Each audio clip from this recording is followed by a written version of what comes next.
Bienvenidas, vamos a dar inicio a esta primera ponencia de nuestro día de hoy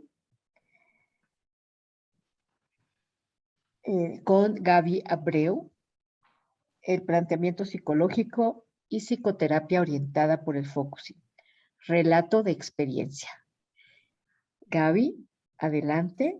En el tiempo te voy a indicar justamente 5 minutos antes para que concluyas. Sí, gracias. Bueno, buenas tardes a todos. Antes de empezar mi ponencia, me gustaría agradecerles por este espacio de diálogo, de intercambios, y es una gran alegría para mí estar aquí. Y bueno, más que eso, es un gran honor para mí poder escuchar las contribuciones de grandes nombres de focusing en América Latina que nos están regalando con discursos muy ricos y que hacen un trabajo de enseñanza y de difusión de focusing que respeto profundamente. Y les confieso que estoy un poquito nerviosa, pero vamos a ver.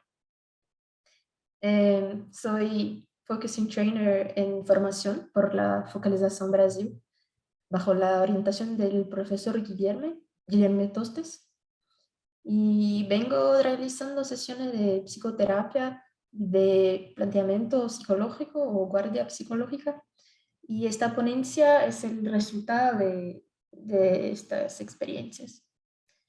Mi objetivo aquí con esta ponencia es abrir un espacio de reflexión sobre las contribuciones de la psicoterapia experiencial en el contexto del planteamiento psicológico o la guardia, voy a llamarlo la guardia psicológica, sobre las contribuciones de la psicoterapia experiencial en este contexto e que é uma prática que... Gabi, só para te falar que pediram no chat para você falar um pouquinho mais devagar. Ah, sim, perdão. Obrigada.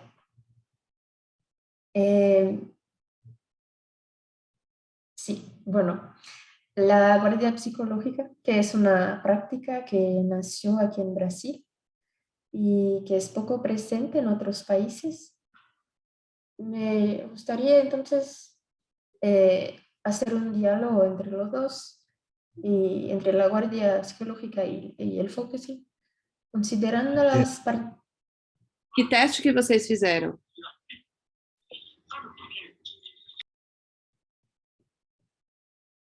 Bueno, prosigo. Y bueno, hacer ese diálogo y comprendiendo el focusing como una herramienta potenciadora de los objetivos de la guardia psicológica. Voy a empezar presentando lo que es la guardia psicológica, cómo surgió, en qué contexto y sus particularidades. Y después voy a articular estas particularidades con el focusing y exploraré un poquito cómo el focusing contribuye a este contexto de psicoterapia breve.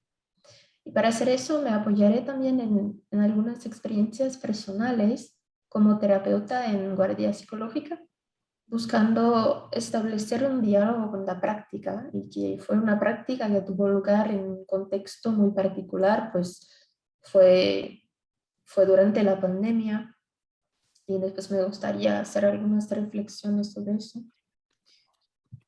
Bueno, sobre la guardia psicológica, surgió en el final de los años 60 con el servicio de consejería psicológica de la Universidad de São Paulo, y que era un servicio que era coordinado por Raquel Lea Rosenberg.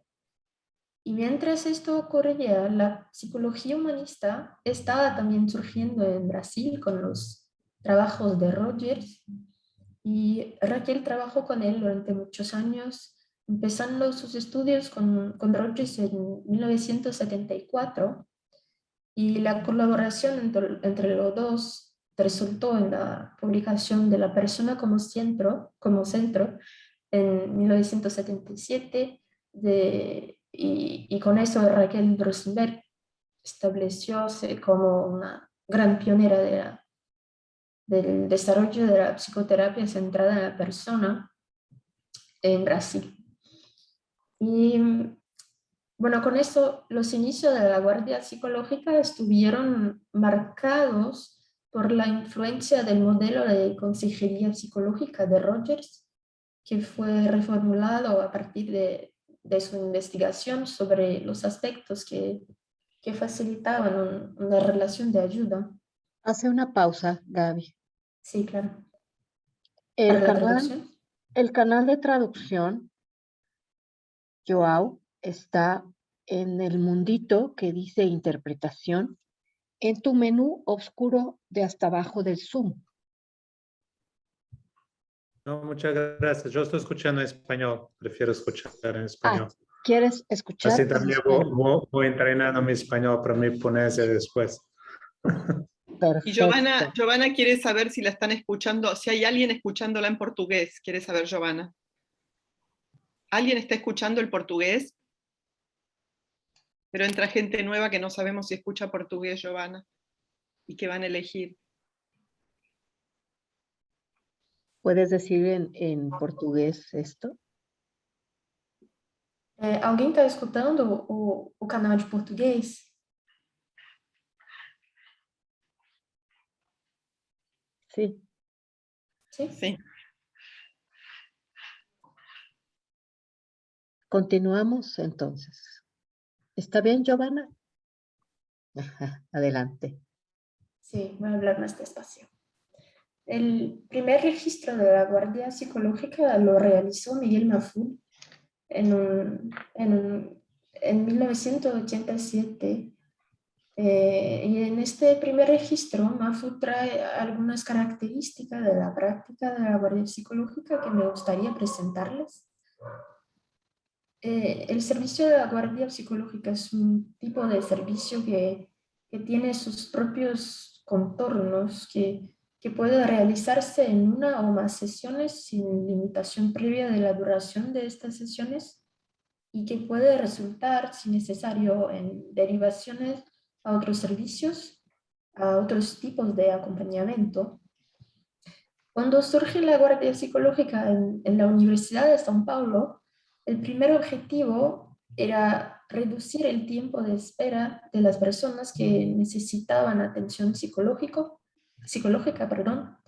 porque esa espera dejaba a muchas personas sin poder obtener ayuda. Así que la Guardia Psicológica fue una forma de ofrecer a estas personas un espacio, forma para acoger sus angustias en el momento en que surgían, en el momento en que estaban más vivas.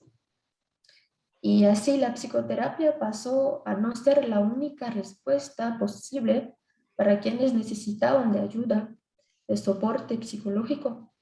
Y esto posibilitó que la psicología fuese extendida a otros contextos. Y hoy la guardia psicológica se establece en hospitales, en escuelas, en comisarías y cárceles y tantos otros, lo que amplía también mucho ese alcance, permitiendo que la psicología salga de los consultorios y que sea llevada hasta la comunidad. Se entiende que con eso, con tantos contextos, una de sus características es que, y que también constituye un gran desafío, es que hay una gran cantidad de demandas o de situaciones que pueden traer los clientes y que ciertamente requiere del terapeuta una postura de apertura a lo inesperado que es fundamental. Una disponibilidad de encontrarse con el otro en la imprevisibilidad que eso implica. Así que esta disponibilidad se manifiesta a través de la escucha de la experiencia inmediata del cliente, permitiéndole elaborarla y ayudándole a emprender un movimiento de tomarse a sí mismo como referencia para entender lo que le está pasando a él y cómo puede afrontar su situación o su problema, qué recursos internos y externos tiene para eso. Y este enfoque es fundamental, ya que permite al cliente iniciar un proceso de de construcción de su autonomía que comienza a ir pavimentando desde el momento en que el cliente se moviliza para buscar ayuda. Y con esa escucha sensible del terapeuta y facilitador es posible el florecimiento del potencial del cliente, que empieza un movimiento hacia el pleno funcionamiento. Y en este sentido, y recordando que el surgimiento de la guardia psicológica está ligado al desarrollo de la psicoterapia centrada en la persona en Brasil, la guardia psicológica es una práctica basada en fundamentos del pensamiento de Rogers, como por ejemplo aquí la confianza en la existencia en cada uno de nosotros de una tendencia actualizante y que es algo que viene surgiendo en prácticamente todas las mesas y las conferencias. Y bueno, la guardia psicológica entonces como que celebra las condiciones facilitadoras estudiadas por Rogers, y me gustaría destacar para fines de esta presentación especialmente dos de ellas. La primera es la escucha empática, y que bueno, facilita el intercambio, el compartir y una relación, como la llamaba Rogers, de persona a persona. Y la segunda condición que me gustaría enfatizar aquí es la congruencia, que podemos entender como un proceso que empieza con la entrada en contacto con la experiencia, estableciéndose una relación de cercanía y de intimidad con ella, y finalízase en la simbolización de esta experiencia. Y son estas condiciones que se revelan como un punto de encuentro entre las propuestas de la guardia psicológica y la psicoterapia experiencial y el focusing, ya que también cree y construye sobre los fundamentos de la psicoterapia centrada en la persona. Y las dos creen en la existencia de una sabiduría organística, pero con el focusing se sabe que esto está presente y que esto se revela a través del cuerpo. Y ahí hace toda la diferencia.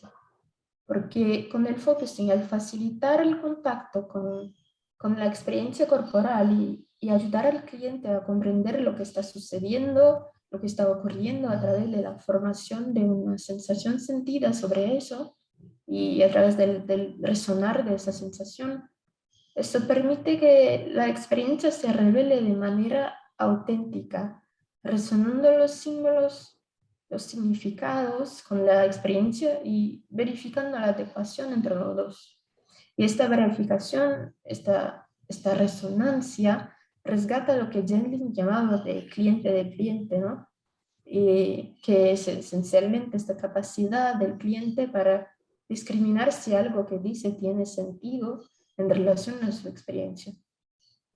Y el ejercicio de esta capacidad a la que nos moviliza la psicoterapia experiencial es también, así como se propone a la guardia psicológica, una invitación a la construcción de la autonomía.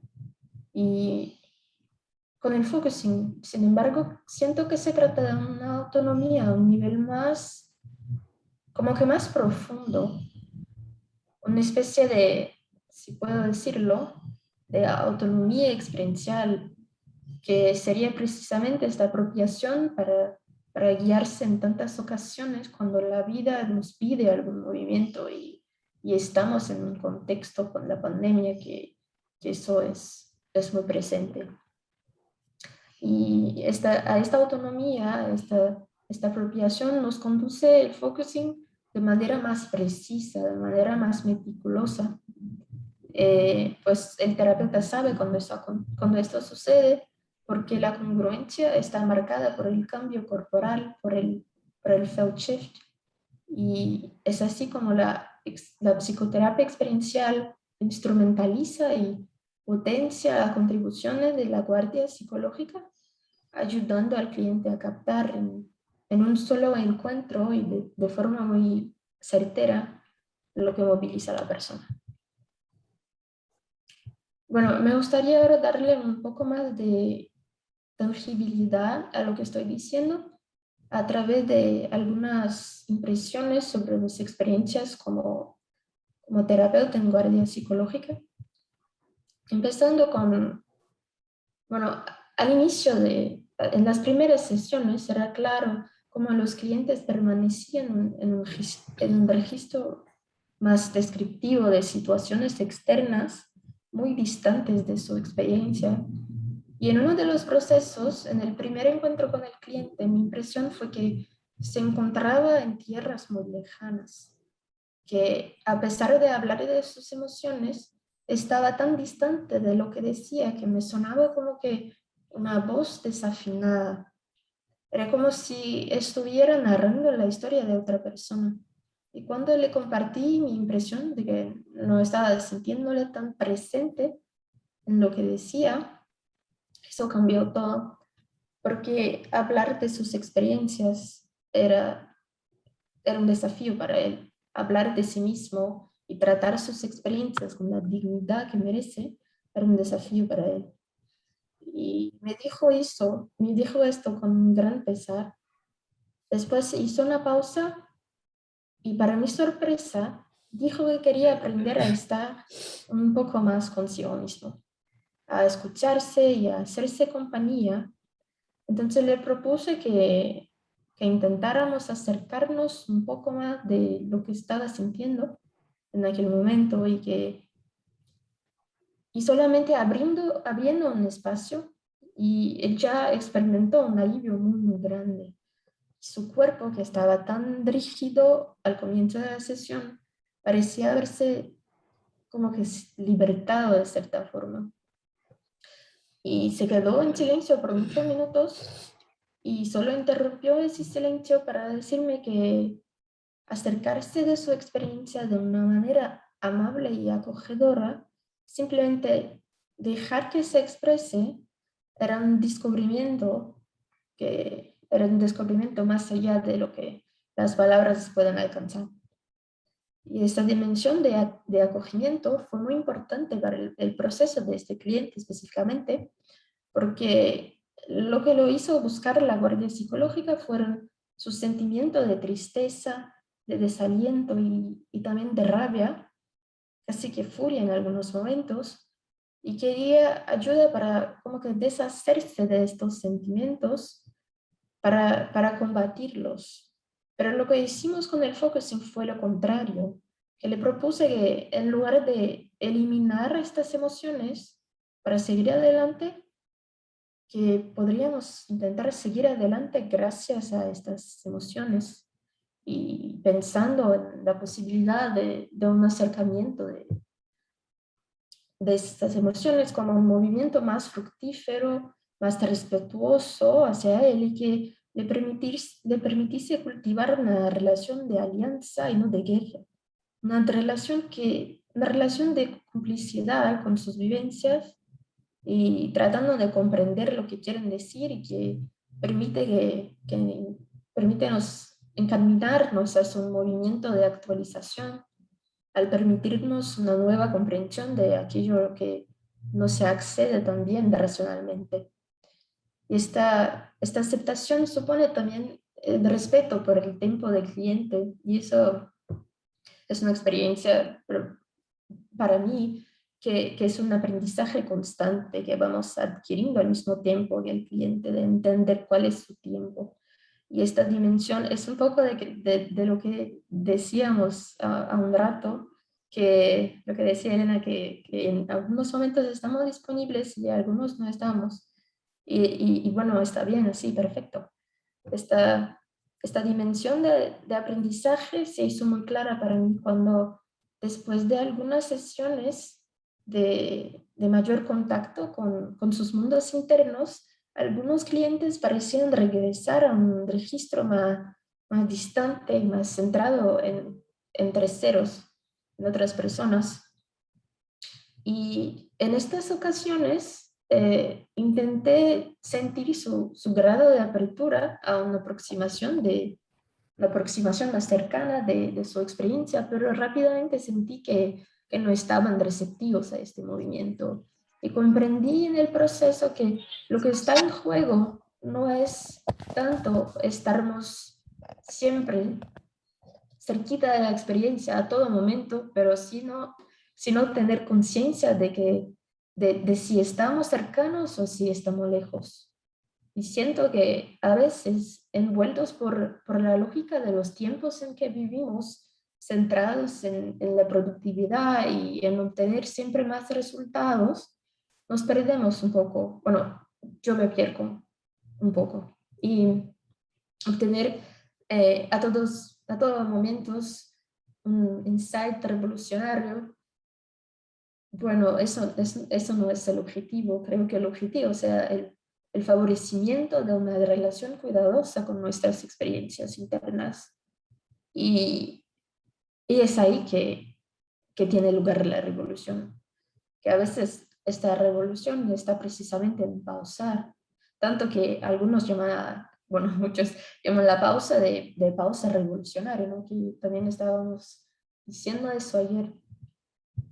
Bueno, la aceptación de la experiencia se desarrolló también en un trabajo con el crítico de los clientes y la integración a través de este trabajo de aspectos que desaprobaban en sí mismos y que criticaban a todo momento.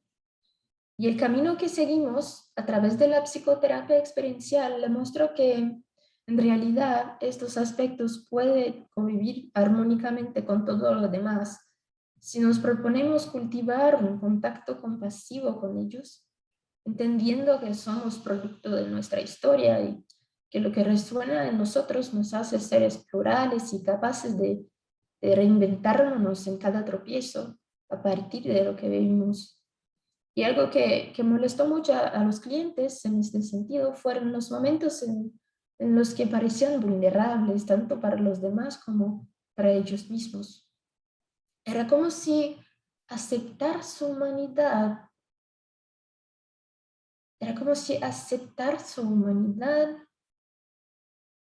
fuese, ¿cómo puedo decirle? Les provocara una experiencia de pérdida y la crítica en relación a esos momentos era muy severa, pues porque querían dar cuenta de absolutamente todo. Y con el focusing podemos ver que lo difícil que era sostener esa postura y que era posible hacer compañía a esta experiencia de fragilidad y de crítica y acogerla y entender que nuestras vulnerabilidades no disminuyen nuestro valor, que no nos hacen menos de lo que somos. 3 minutos para concluir, Gaby. Bueno, gracias. Voy a confesarles que, bueno, ya lo he dicho, pero una vez más, esta presentación para mí es un gran desafío porque he participado de tantas presentaciones maravillosas que ayer y hoy también, que pensé, Dios, ¿cómo puedo contribuir en alguna medida con lo que voy a decir y con mi español que no me sale fácil? Pero el ambiente de este congreso es tan acogedor y tan cálido que sentimos, y creo que no solamente yo, que sentimos una paz inexplicable. No sé dónde viene, pero viene. Y bueno, retomando, en general, algo que me quedó muy claro al final de las sesiones fue el genuino movimiento en el que los clientes se lanzaban al entrar en contacto con ellos mismos y con sus experiencias y apropiándose de ellos como narradores de sus vidas y estando presentes para ellos mismos. Siento también que algo que les ayudó, y además de los puntos que expuse anteriormente, fue aprender a abrir el espacio y a formar la sensación sentida, porque eso era un recurso que podrían usar en su cotidiano y que favoreció enormemente su autonomía. Y como la guardia psicológica es una práctica que normalmente no se desarrolla en tantas sesiones, generalmente hicimos 3 o 4 sesiones con cada cliente. Eso era algo fundamental porque le llevaban al focusing para sus vidas. Y Bueno, ahora para terminar me gustaría volver al propósito de esta presentación, porque cuando hablo de experiencias con la psicoterapia experiencial en el contexto de la guardia psicológica, busco compartir percepciones sobre un recurso, que es el focusing, y una modalidad de atención psicológica, que es la guardia psicológica, cuya articulación puede resultar muy valiosa para la práctica de la psicología.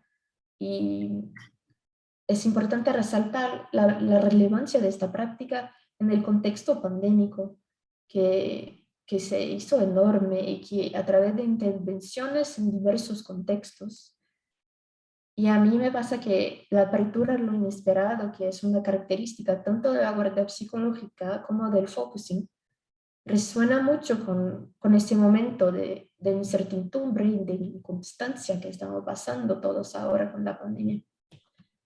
Y la guardia psicológica ha permitido a las personas reorganizarse en este momento en el que nada parece estar en su lugar, o quizás sobre todo permitirles tener la experiencia de estar acompañados en sus experiencias y de ser considerados en una relación de presencia, que es algo muy precioso considerando el aislamiento que implica la pandemia. Y en ese sentido, es posible, y bueno, rescato algo que está siendo dicho todos los días y que es lo más importante, perdón, lo más importante es que es posible buscar un sentido de comunidad. Claro que, bueno, por supuesto no estamos todos en la misma situación, cada uno tiene su historia y la pandemia reverbera en nosotros desde nuestras singularidades. Y algunos perdieron a muchos familiares, algunos no, pero hay algo que nos une, que es el diálogo sobre estas experiencias y que al ser compartidas adquieren significados, y veo que este congreso rescata esa experiencia de colectividad, de comunidad, de conexión e incluso de calidez humana. No sé si es así que lo decimos en español, pero creo que me abandoné. Aunque estemos a miles de kilómetros el uno del otro, es un momento para celebrar nuestra cultura y nuestra historia, y por eso traigo la guardia psicológica, pues es algo que es esencialmente brasileño. Y esta celebración solo tiene sentido si hay una experiencia de compartir. Gracias, Gaby. Muchas Yo gracias, agradezco. Gaby. Gracias, Gabriela. Gracias. Si podés explicar en el Muy chat, bien, Gaby. Giovanna, lo hiciste muy bien. Gaby, si podés Muchas gracias, interesantísimo. Gaby, si podés explicar en el chat un poquitín sobre lo que es guardia psicológica, ya en el Sí, chat. Para sí, dar bueno, para darle la palabra ya a Joao Noronha. ¿Es correcta la pronunciación, Joao? No es correcto, pero no te preocupes con eso. Adelante. ¿Cómo es, Joao? Noronha. Noronha, La NH en portugués es como la ñ con tilt. Noronha. Pues, Joao, bienvenido y te damos la palabra para tu ponencia, el espacio metafórico y las preguntas limpias como catalizador de transformación. Bienvenido, Joao.